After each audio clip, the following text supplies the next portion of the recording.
Okay, I think we're recording. All right, so this is my presentation for this week. So we had a lot of things going on this week with the um, banks, and then there was the Ashby album. Oh my goodness, the article, and then Blue Mosum and Patish. Is that how you say it? And then the disability IET and the implicit bias awareness. I feel like I got most of my information from the IET and the um, online. Not, I feel like I didn't get as much from banks this week. So just some key points that I had. It was just really talking a lot about the disabilities and how they um, sorry, I lost my train of thought. How they kind of like affect us in the classroom. So a disability study framework can inform and enrich teacher preparation, and they talked about that in Ashby. And I think in Ashby they talked a lot more about the teacher prep that went into it. So brings me to my first question: are you guys like alternative cert or traditional? Alternative. Yeah, I'm alternative too.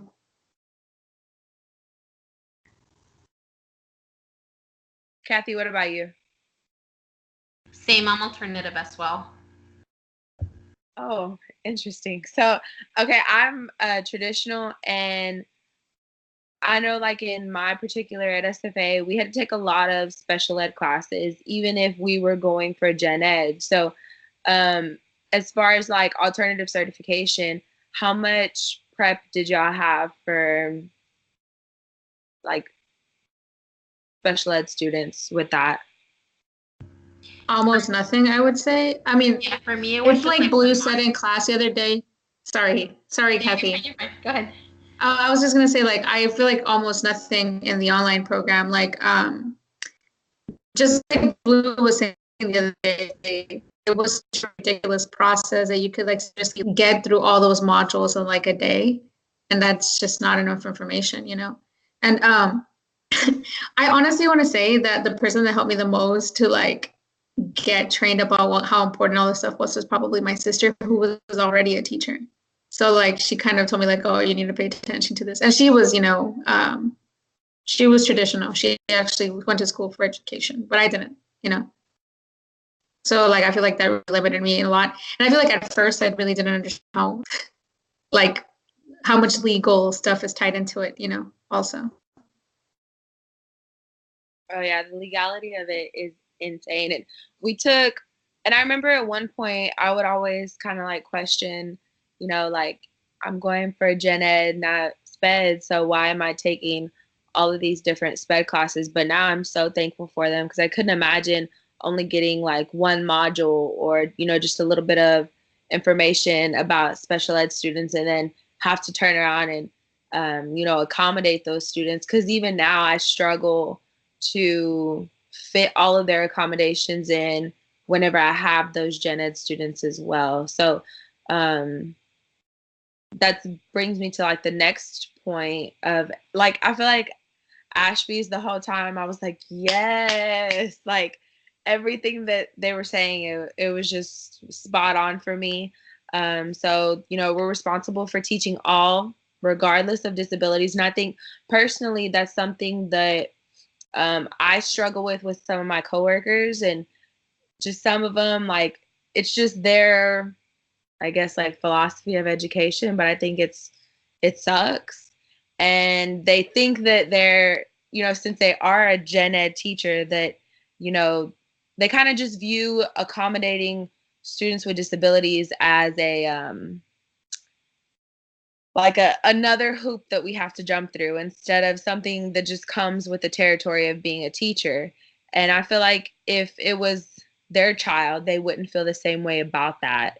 And their child getting the accommodations that they needed. Yeah, with my program, it was through Texas teachers, and it was, I want to say, one module, honestly. I did have a little bit more experience because I used to be a special ed para before I became a teacher.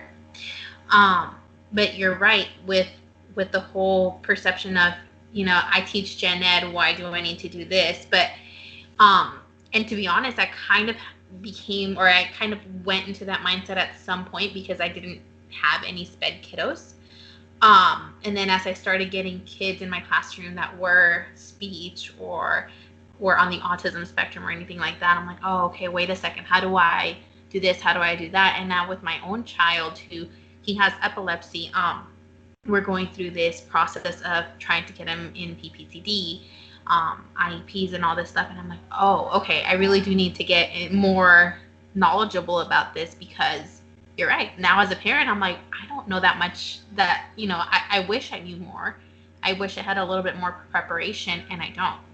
So now on my own and with this class, it's like, okay, I can delve a little bit deeper and try to figure it out.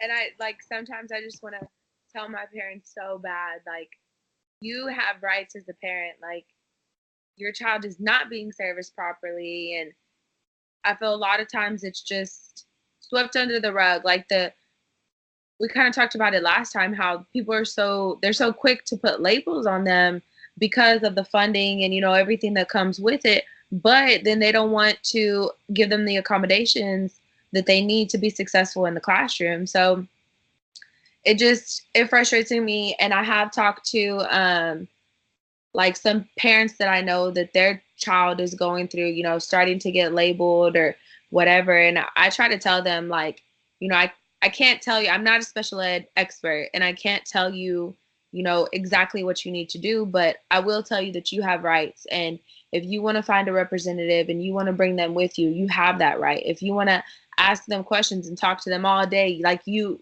have that right. So I try to give them points here and there, because the Ashby article and the Bloom, Wilson, and Paddish, I'm pretty sure I'm saying that wrong, but they all talked about how, you know, you socially educate the student as well. And I think whenever we don't accommodate our students correctly, it socially takes a toll on our students, because, you know, these students, they need the accommodations, they need the help that has been put in place for them. It was put there for a reason. So when they don't get that, it's harder for them to be successful. And then that's like demoralizing as a student. And then they start to shut down, and everything just becomes a domino effect. So, you know, we need to make sure that we're teaching the entire child. And sometimes it takes what I like to refer to as having, like, you know, a come into Jesus meeting with them, where I have to stop and, you know, we're going to take a break from math right now, and we're going to talk about life. But it goes the same thing, like with students with disabilities, you need to, like, take them under your wing and kind of, put your mom hat on, even though, like, you know, we're not all moms, but, you know, put a different role on and think about the entire student and not just what grade are they making and stuff like that. So that was something that was really important to me as I was reading. And, you know, like I said, a lot of this, like, yes, like, I want to, like, copy this paragraph and send it to some people I work with. So I liked that. And Ashby talked about the guiding principles. And have any of y'all, like, followed this before?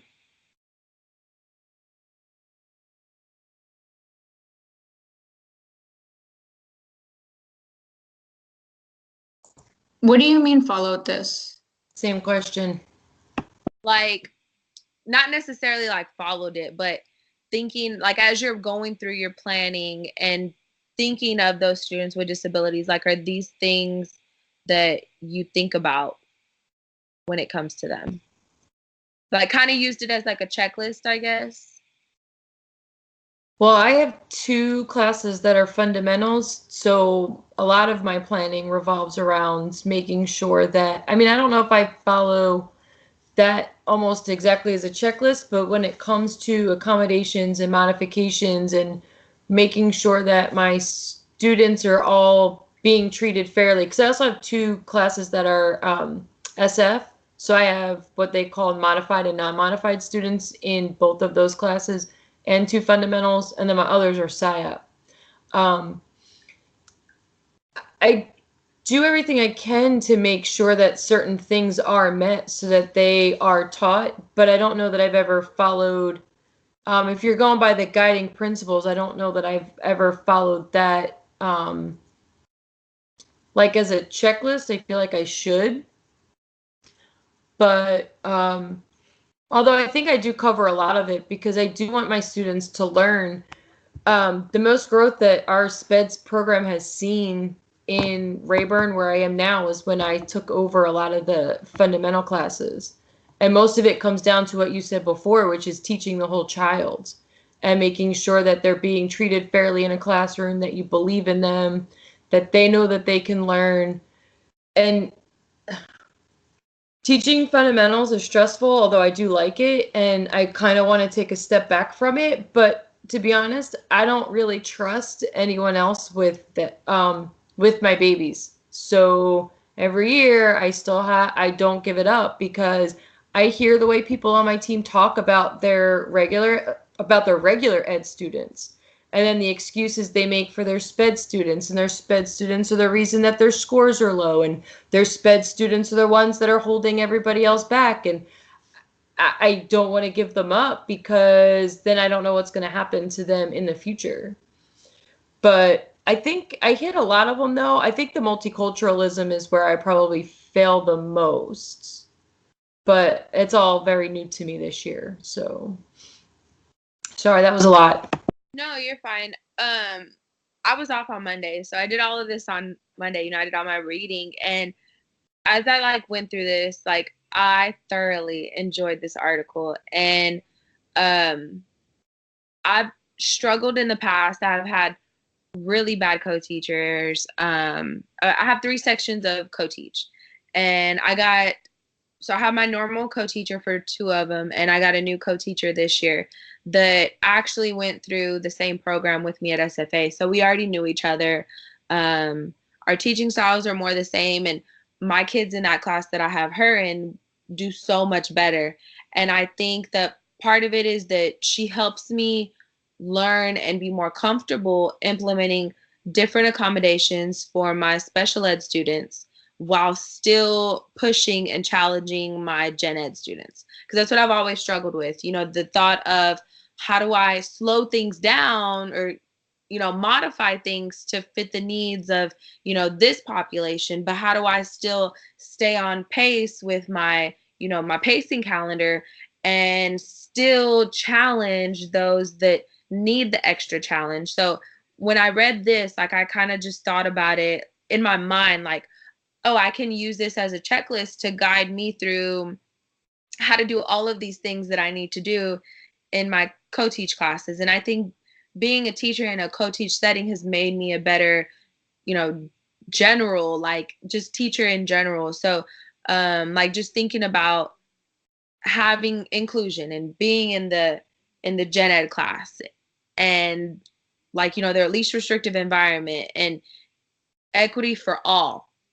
And that's one thing that Banks really hit in the beginning whenever he was talking about what was a disabled and what was a special population and the exceptional children. So he really hit that a lot. And it was always something especially my first year, I struggled. I'm not going to slow down for them because I still have to teach these other kids. So it was really hard for me. And knowing that at the end of the day, I make the decisions. And, those kids are on my caseload. So I think the principal is not, I know it wasn't set up to be a checklist for us, but it's really helped me just in this week to be more comfortable accommodating those that need it. So if you haven't thought about it, I suggest you do, because I think it really has helped me this week, even though it was only 4 days. Just thinking of it in this sense, I think it's helped me a lot. So tip of the day. And then Ashby also talked about the overall growth of the studies of disability. So there was not a lot in the beginning, and they were just labeling kids and didn't really know a lot about it. And over time, more research and more studies have been done. We know more about them.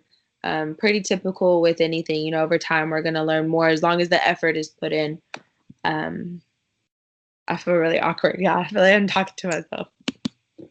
Hey, I was gonna say that I think that like learning all that stuff or reading about it this week was really good for me because I feel like I've really never thought about it that much. And I think that that's a disservice to my students, you know. Um, like that is my students that are labeled as disabled and stuff like that in the different ways. And I mean, I'm like almost ashamed to say that I've probably like up until this moment, like but when we're talking about it and stuff, that I haven't really thought about it properly, like in the way that I'm really being culturally responsive to them, in the way that I want to be with all my students, you know. And at least for me, like learning about the history about it really helped out into seeing like why it's important, like how far we've made it. And then also considering like the way that it is in our country, it's like such a legal issue and stuff like that. But like also comparing it to like, I don't know if you guys remember this from a few weeks ago, Sergio mentioned in class that there are certain countries that don't teach their disabled students.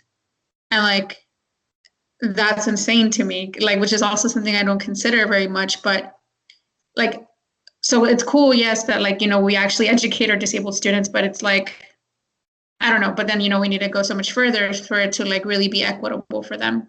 And I am glad in that way that I read this stuff and like, you know, that you're saying all that stuff about really teaching the whole student to really consider like, how can I take action in my classroom to really be that kind of teacher, you know? And I think like, so they've already told me. Oh, we can't hear you. Yeah, can you A little bit. hear me?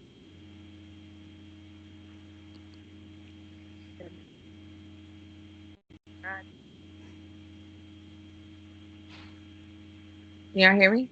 Yes. Okay. Can y'all still see my screen or do y'all see yourselves?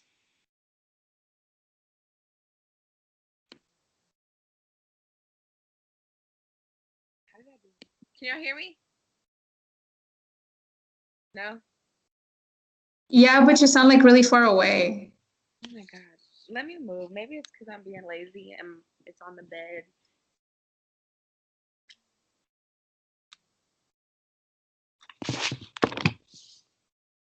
Can y'all hear me now?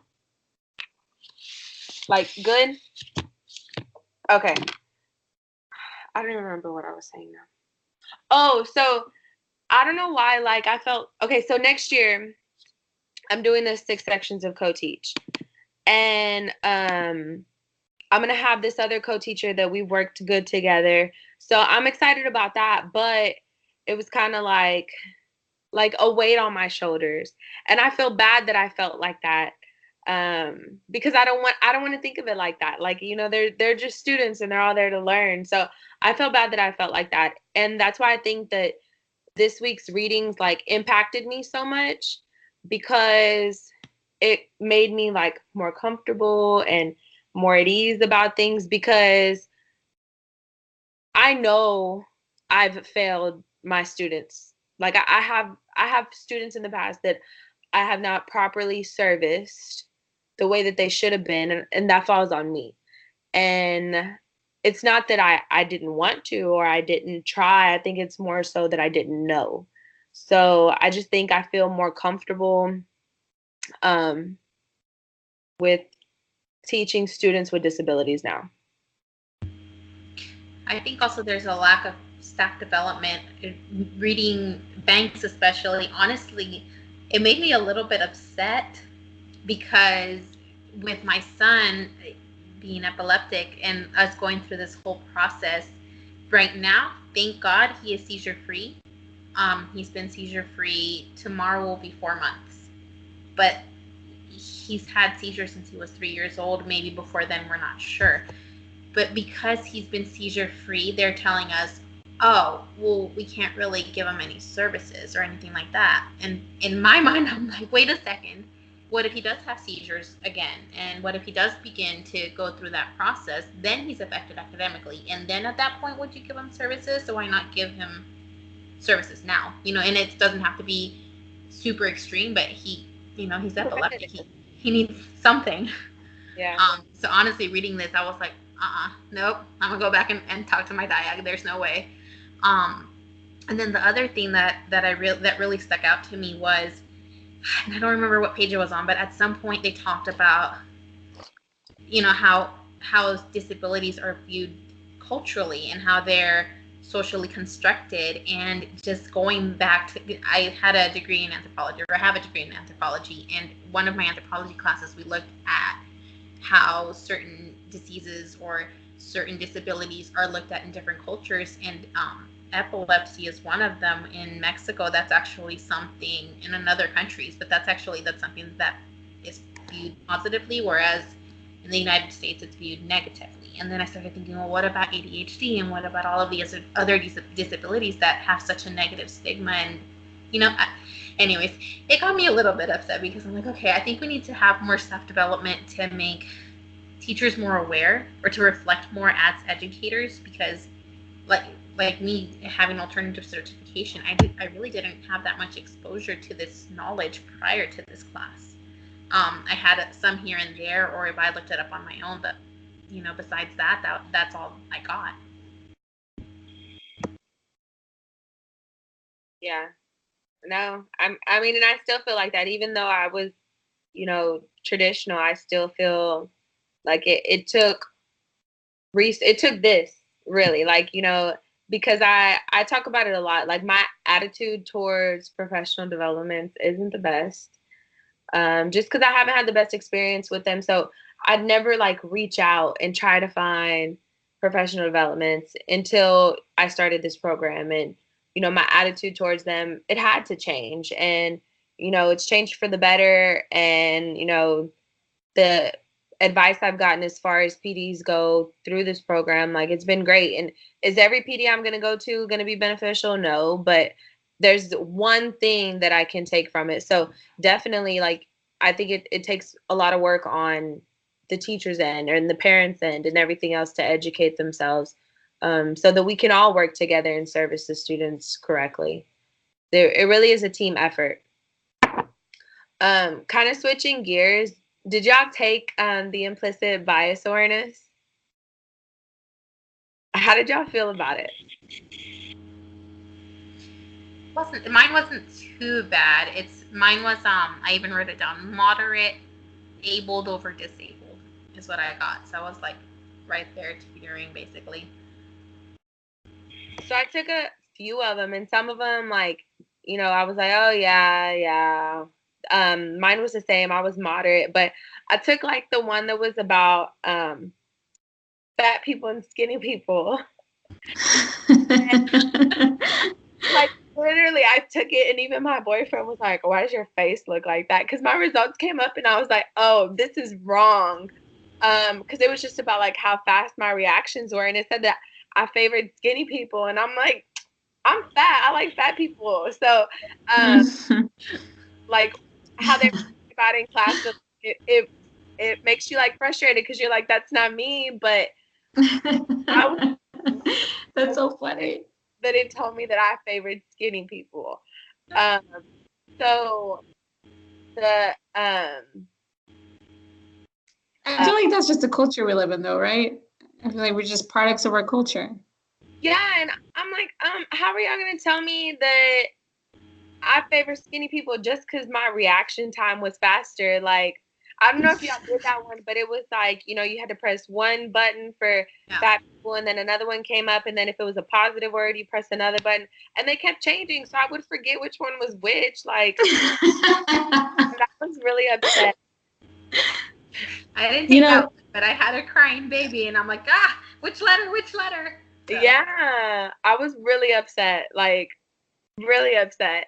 So, piggybacking off of that, it wasn't, what was, I'm losing my mind. Sorry. So, stereo. Did y'all come in with any, like, stereotypes that you had to work past when it comes to students with disabilities?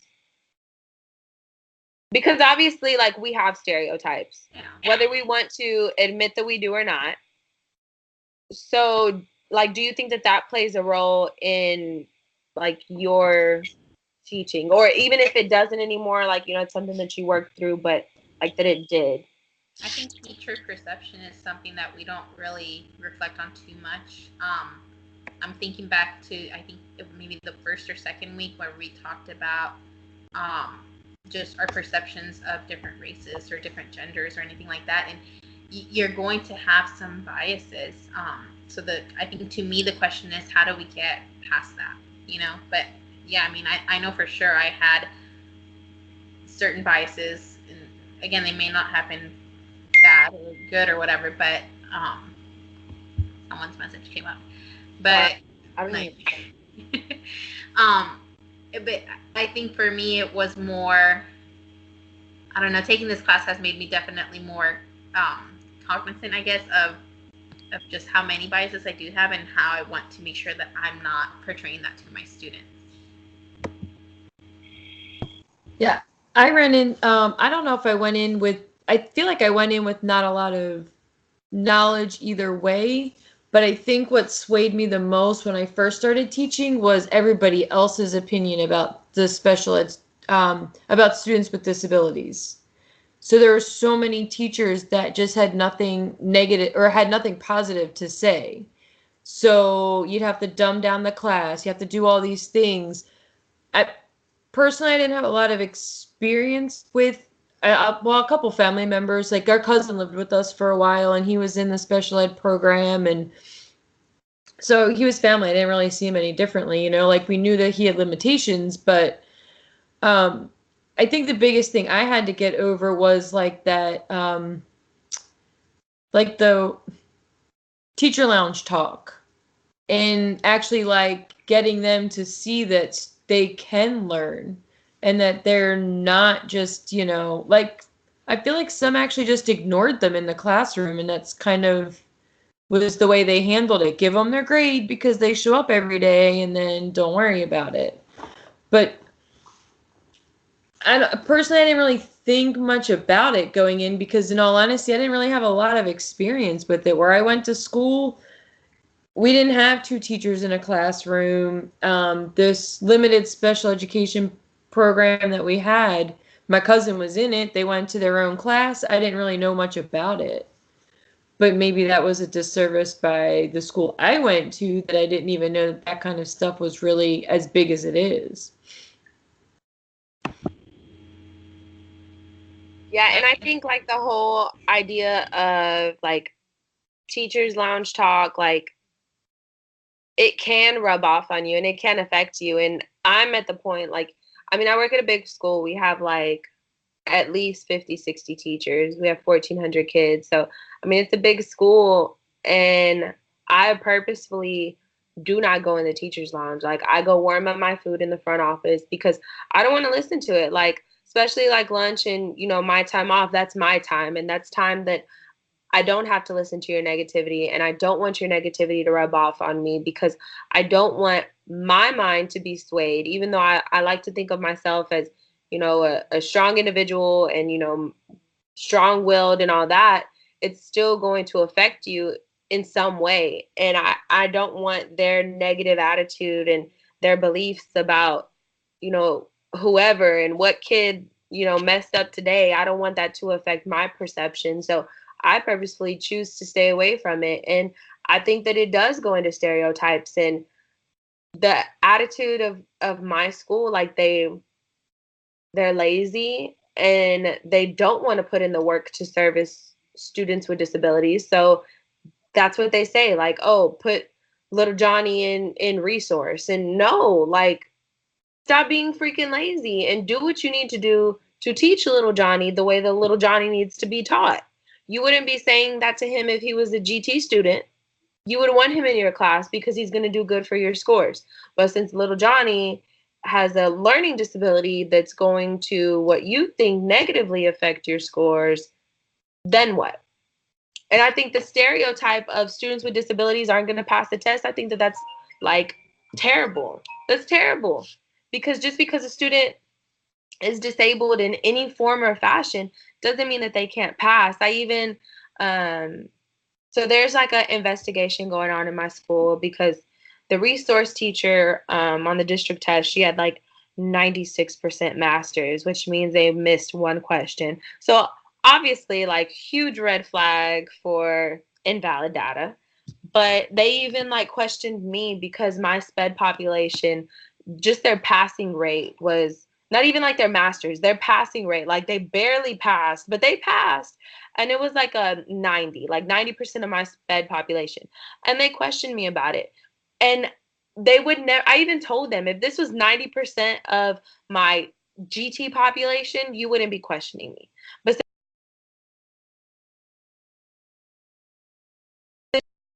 deal, and I'm being questioned, and people are accusing me of cheating and everything else. Just because they're labeled as special ed doesn't mean that they are any less capable of being successful on a test than anyone else. And it frustrates me to no end that that stereotype is put on students with disabilities. They can learn, they can perform just like anyone else. They just need to be taught in different ways. Like, it boils my blood.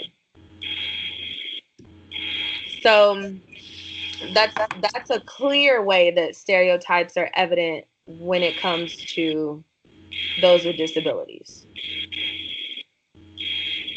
I think for me, it's a little bit harder to stay away from the negative talk. I don't eat at the lounge either anymore, but we unfortunately do have a team member who's not very nice towards kids that are different. She's actually the inclusion teacher for our grade level, so not great. But it's always, oh, they can't do this. Oh, your kids, you got the high readers, which, by the way, doesn't make a difference with their math, just FYI. But to her, it's like, you've got the high readers. Why are you worrying about, my kids? And sorry, well, it's recording anyway, so whatever. She'll say, my kids, I got crap. Just letting y'all know, I got crap, and we can't plan. Whenever it comes time to planning, all we hear is that negative, to where now we're like, okay, someone needs to talk to her, because it does rub off on you. And not to say we're becoming more biased towards our kids, no, but it gets to you, With her, it's a little bit of a different story. She does tend to favor the kiddos who are gen ed versus her kiddos that are special ed. So, I don't know. And I think part of the problem is that my school is, I think our school is becoming more of, let me brag, and they give teacher certificates, and oh, you had the highest passing percentage, and you had the highest master's percentage, and you had the best in the district. And I wholeheartedly disagree with that, because I don't have the best group of students. I definitely don't have the worst group that they could have given me, but my scores with my percentage of, special pops and, my special ed students and my ELLs, the amount that I have in my class versus the amount that the next teacher has, which in particular, there's one that has zero sped, zero ELLs. Like, my scores will never be better than hers. So therefore, I'm never going to get the same recognition that she's getting, because I'm never going to have the top in the district. I'm probably never even going to have the top in the school. And I'm okay with that. But I think that pushes some people to not want to have those students, because you're never going to get, and they'll say it like on the loudspeaker, like, oh, if you have Miss Jones, just as an example, if you have Miss Jones, she's number one in the district. You're so lucky to have her. So then to me, it's like, what does that tell all the other students that don't have Miss Jones? That their teachers are bad just because, they didn't get number one? But that's why I hate No Child Left Behind. And I hate that students are compared to other students, when, to me, if you want to brag on something, brag on growth. Let's look at, how did little Johnny that has a learning disability, how much better did he do than he did on the last exam, or things like that. Don't compare students across the board, because we weren't all given the same thing to begin with. So even to compare one teacher to another, and to sit there and they rank all of us in the district on how we did on the test, that's not okay. And the Because students do realize it as well, you know. They yeah, they start feeling the pressure too, because, and I'm not in the, I have lower groups in math per se. I mean, reading is fine, but for example, in math, we started out at 30% passing. And now we've gotten to 70% passing. And I'm getting a lot of, well, why aren't your kids higher? But I'm like, well, have you seen their growth? They went from 30% passing to 70% passing. They've grown a lot. But the kids realize it too, because now they're like, well, you know, I'm never going to get there because we're only at this, we're right here, and the other classes are all the way up here, Miss Hughes, you know, and it gets to them too, and it defeats the purpose of being excited for learning. They kind of lose that motivation. and they tell the students like how you do reflects how your teacher's doing, and it doesn't. And yeah, it does, but the way that they're looking at the data, it doesn't. I could have 0 of my kids pass the test, but if the majority of my kids showed growth and they got one more question right than they did the last time, then I'm doing a good job. Yeah. And that's what we need to look at. And so the pressure that it puts on the students, and then the students, especially I teach 7th grade, so especially with 7th graders, they know they're different. They know that they use a calculator and the rest of their classmates don't. They know.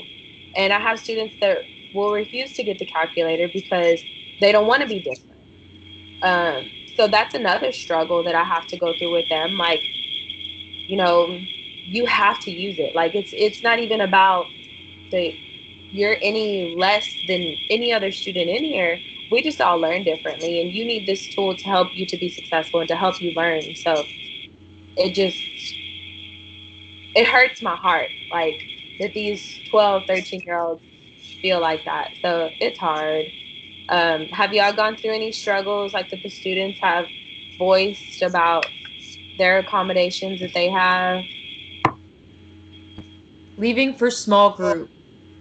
A lot of my students don't like to leave for small group, and sometimes some of them are like, yes, get me out of here, even though it's going to be a quiet testing environment, but other kids don't want to do it.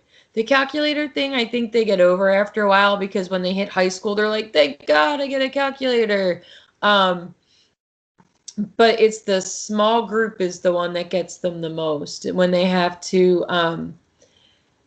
and I don't know why it's still, and the reading, if they are like part oral, and I have fundamentals, so mine are technically supposed to be oral all, they don't want me reading to them. Only, so then even though I'm supposed to, they don't listen to me.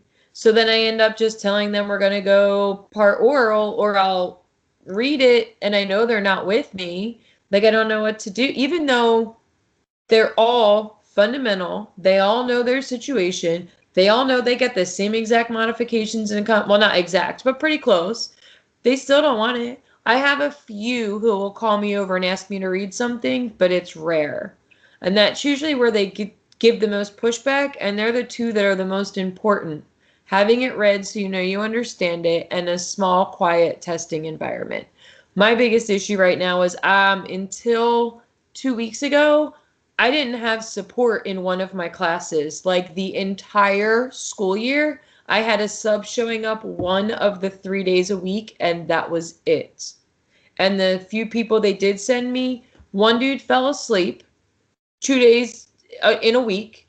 Like, I have pictures of him sleeping in my classroom.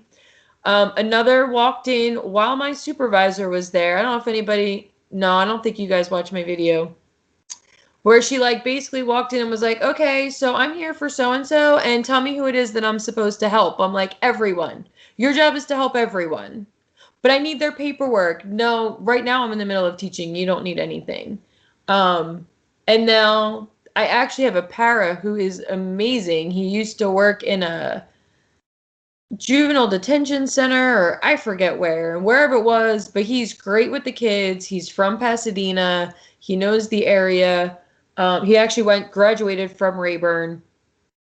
But that's the class that struggles the most because I haven't had any support. So now that I didn't have anyone to meet those accommodations, when he is there and I can send him for small group, now they're like, nope, I've been here all year. I'm not going to leave now. So I think that's the one they fight me on the most. Again, we've always been told like that students have the right to refuse, and then we just need to document that they refuse. So I struggle with letting them refuse, and I try to push them, and I don't know that I should, but I'll like threaten to call their parents and tell them like, which I think like that the student, the parents should know that your child is refusing services, but I struggle a lot with allowing them to not use those accommodations. So that's one thing that's really hard for me. So yeah. I always use this. Well, I don't now because they're not STAR tested subjects, but in Algebra 1, I used it because they wanted them for Algebra 1. Like they wanted to be in a small group. They wanted all of that for the STAR test. I'm like, if you continue to refuse to go, I have to document that you're refusing, and then you won't have that option when it comes time to take the STAR test. Like they could take that away, which typically they won't because they know that they're not going to argue it there. But that was a way for them to go, and then I could say, see, when you went, and I knew my co-teachers were only reading the test like they were supposed to. They weren't giving them answers or anything. They weren't guiding them on anything. Their results were typically better, but it would take a few times of like really twisting their arm so that they would go to see that it was beneficial. Yeah. And like going back to like your stuff that you were saying, like walked in and wanted to know who he was supposed to help, like the co-teacher that, and I've told them like, they're working on the master schedule now for next year. And I've already told them, I don't mind the 6 sections of co-teach, but I refuse to have that co-teacher that I've had. Like I refuse, because she'll go up to a student, and I don't even know if y'all can see me, but she'll go up to a student, like put her hand above their head and be like, is this one of mine? And I'm like, they're all yours. They're all yours. They're all mine. We're all here together. That's the benefit of being in a co-teach class. Even if you are a gen ed student, you have 2 teachers. Like, and it like, oh, because I'm just like, that is so illegal. You are not supposed to do that. I hate it. And I think that it's important that we keep that in mind and we don't call them out, because then that's another way that the students are going to know, hey, I'm different. And that's one thing that we don't need to do. Like if the kids can live in their fantasy world and all students are the same and all, like, let them. So yeah, like really bad experiences with this co-teacher, and so hopefully next year will be better. Do y'all feel that the disability rights movement and the IDEA, like, do you think that those fit in together at all? Like that they correlate? Yeah, definitely. I thought that they said that the IDEA stuff was almost like a word for word thing from the civil rights bill stuff, unless I read that wrong. But I really did think that that's what that was saying. But yeah, absolutely. It goes hand in hand.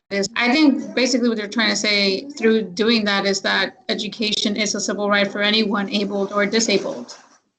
Oh yeah. And I wholeheartedly agree with that. And I'm glad that it was put into place. And it makes me think, like how Marina was saying that, not all students in all countries that have disabilities are even allowed to, have the same services in education.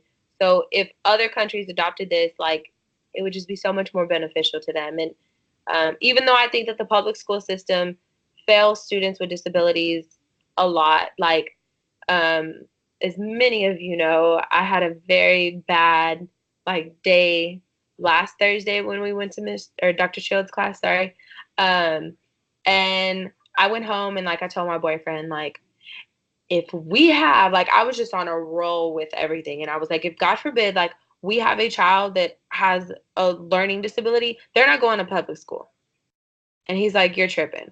And I'm like, no, like, they don't service them. Like, it was just a bad day. So everything that I could have possibly complained about, I did.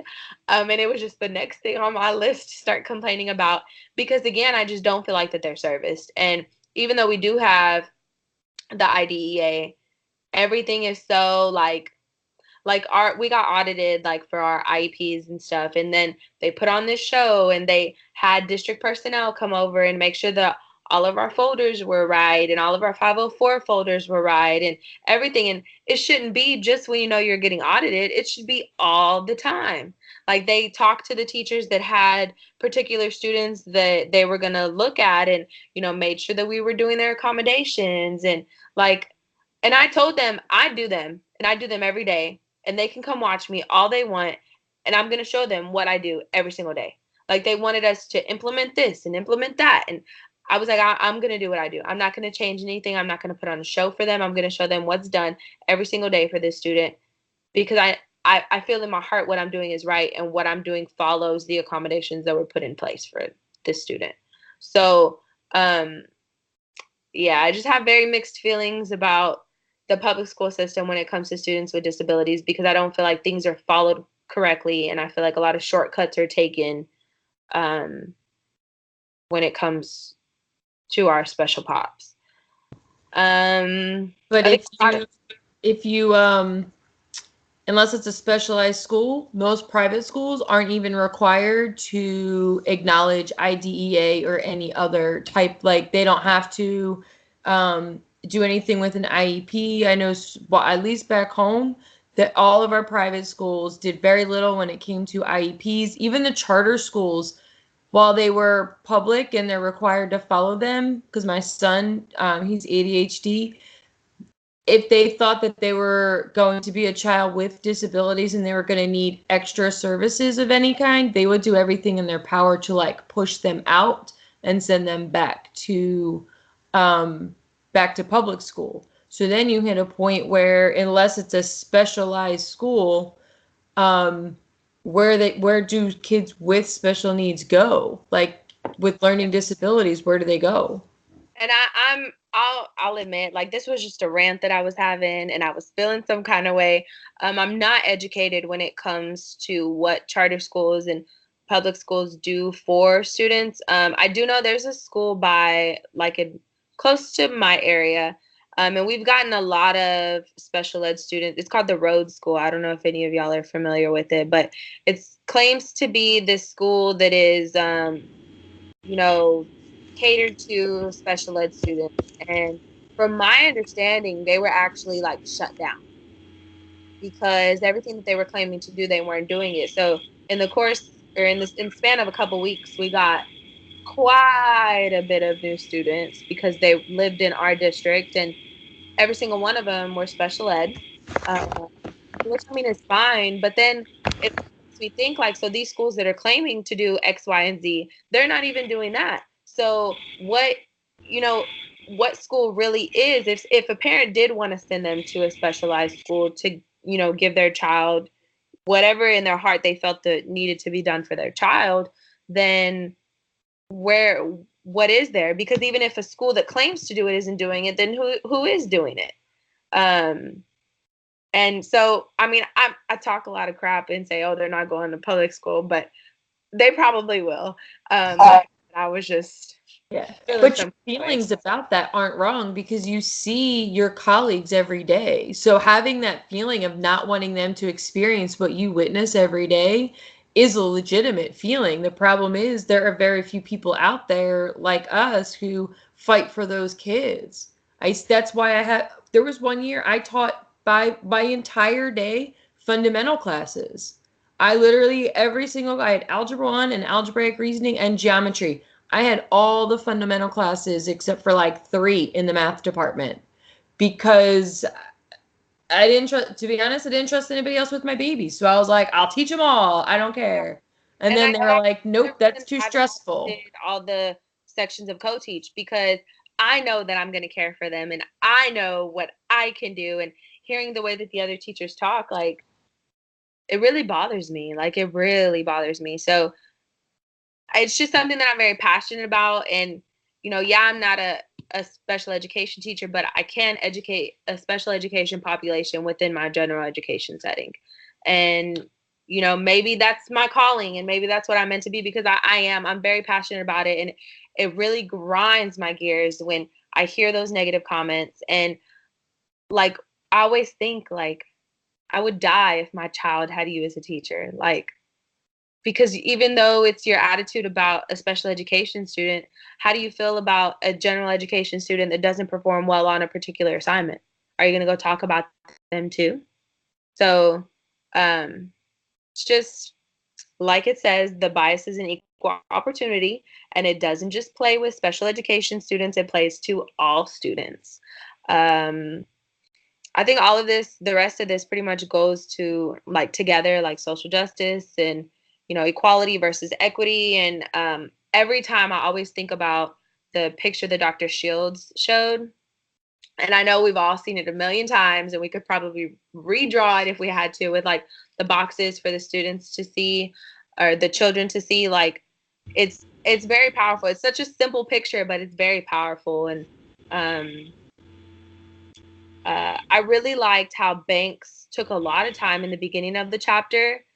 And, you know, he went into good stuff and very specifics about students with disabilities and the process of IEP meetings and all that. But what was like stood out to me the most was in the beginning. It was like a couple of pages that he really took his time and he talked about what disabilities were and what it meant to be disabled and the different types that there were. And, you know, just because you're labeled doesn't mean that it's a negative connotation. So it really stood out to me. And that was like one of the main parts that I'm like, yes, all the staff in my school needs to see this because they don't know what a disability is.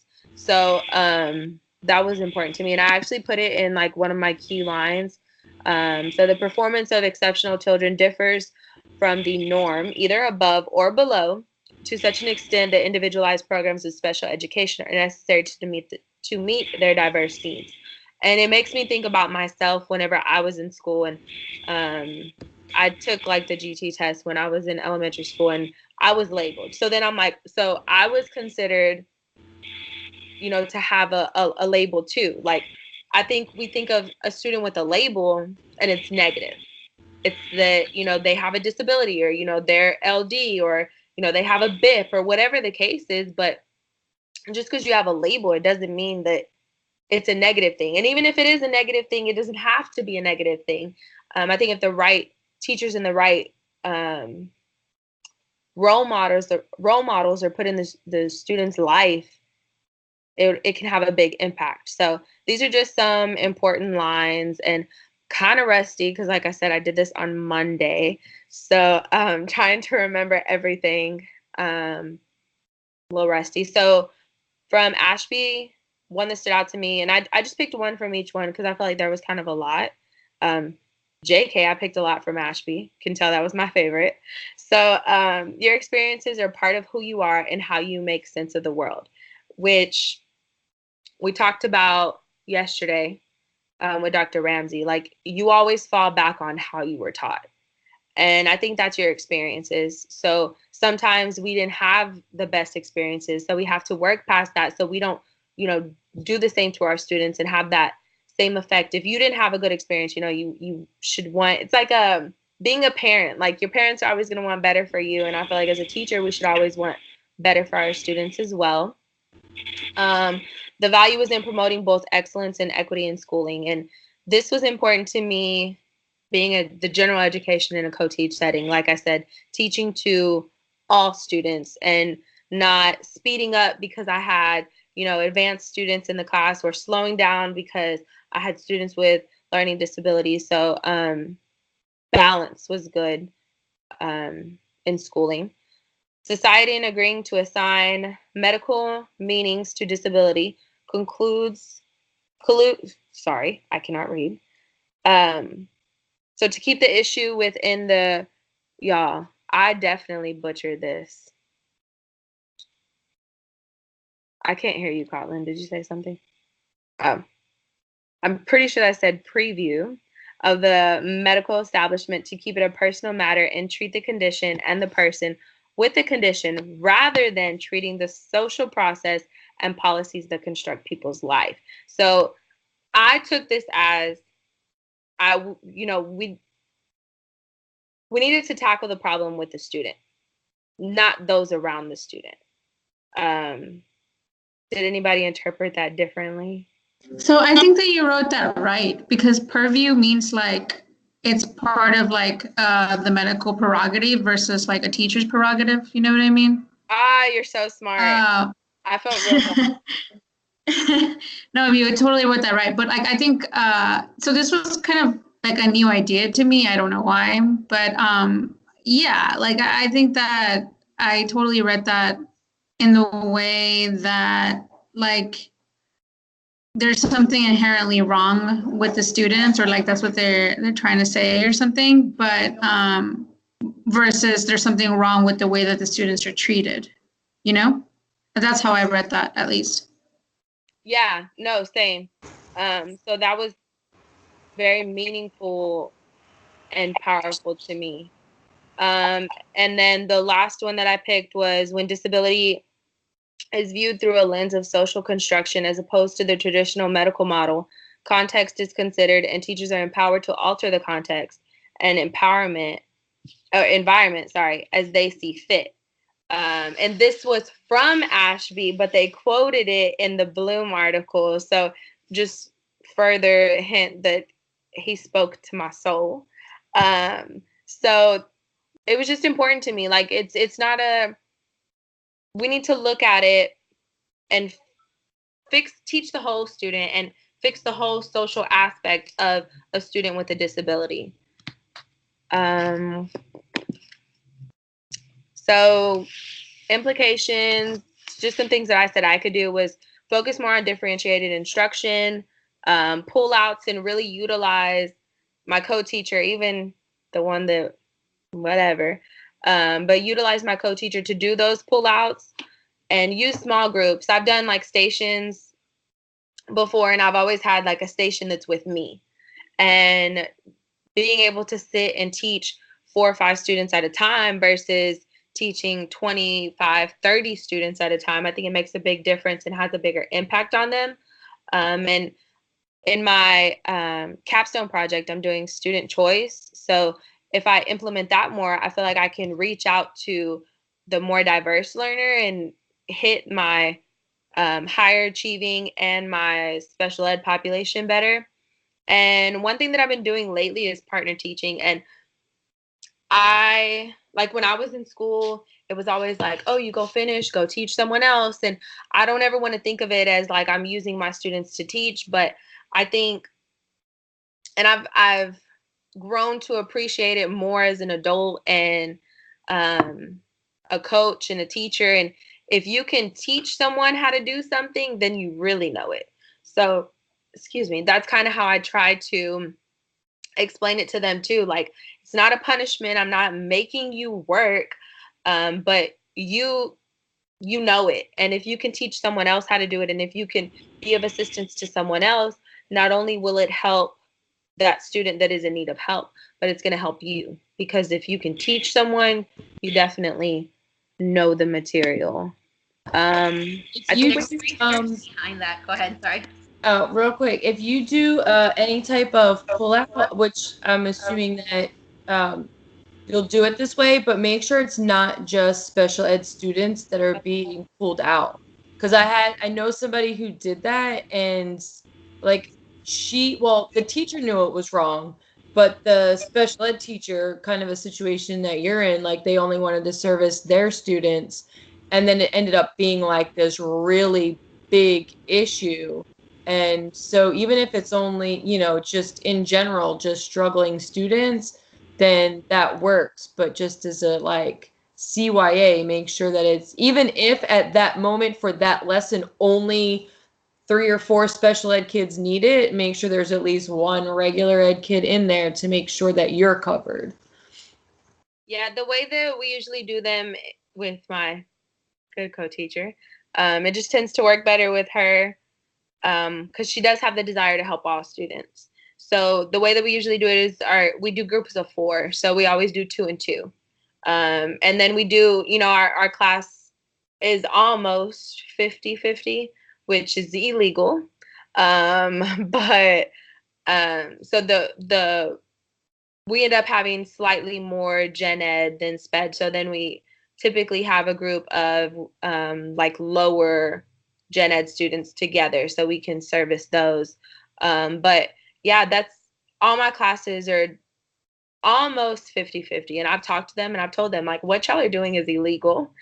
And they find their ways around it. Whatever, it'll come back on them. I feel like I've done my part, and there's only so much that we can do. And we talk about advocating for ourselves, and I feel like I have. And I've gone to my specialist, and I've gone to my administrator, and I've gone to the principal, and I've talked to the counselor, and everybody just keeps telling me like we're working on it. Okay, well, you've been working on it since August. Like, so I've kind of just like come to the terms that this is the reality of it, and I need to do the best that I possibly can to work with the numbers that I was given, regardless if it's the right thing or not. But I can't be salty about that and not do my part. I think we kind of touched on all of these questions that I had. These were really like just like talking points that I had. Just because I was kind of intimidated to lead. I think an hour to lead is intimidating, and I feel y'all struggle now. So I think this was perfect for you, though. Like, this was the perfect week for you to present because of how passionate you are about this issue. Oh, Just yeah. saying. I feel like I talked a lot. I'm sorry. No, you're good. That second question where it says when a student begins to understand that they have a disability and they question you about it, how do you handle that? And it's not just towards kiddos that have a disability, but me and a coworker were just talking. I wish I would remember the article name, but there's a study that they did a while ago about how your brain is activated when you hear somebody orally speak to you or read to you. I know with my second graders, I can't use like the jargon, but I've shown them like, here's your brain when you hear someone read aloud, and here's your brain when you're just reading on your own. Even if you're an amazing reader, that's great, but it's different parts of the brain that are activated. And so for them, they're like, oh, here, read to me. And I mean, they're younger kids, so they're a little bit more impressionable, but maybe even showing the kids the research. Here's how it's going to help you. No, and it's hard. Like the first time that I had a student like come to me and tell me like, I know I'm different. Like, it's very rare that I'm speechless, but I was speechless. Like I didn't know how to properly respond. And, I kind of just said like, honey, we're all different. Like, we all got issues. Like, and I think that it's a very normal thing. And just because some students aren't labeled, like, I definitely think I'm ADHD. I've just never been labeled. So just to like explain, like, being different is normal, and we all learn differently. Like, so it was kind of eye-opening the first time that a middle school student told me like, I know I'm different and I know I'm dumb. And then they're like, oh, my teacher told me I'm dumb. And then that just pissed me off. Like, why would you tell a student that? Like, what's wrong with you?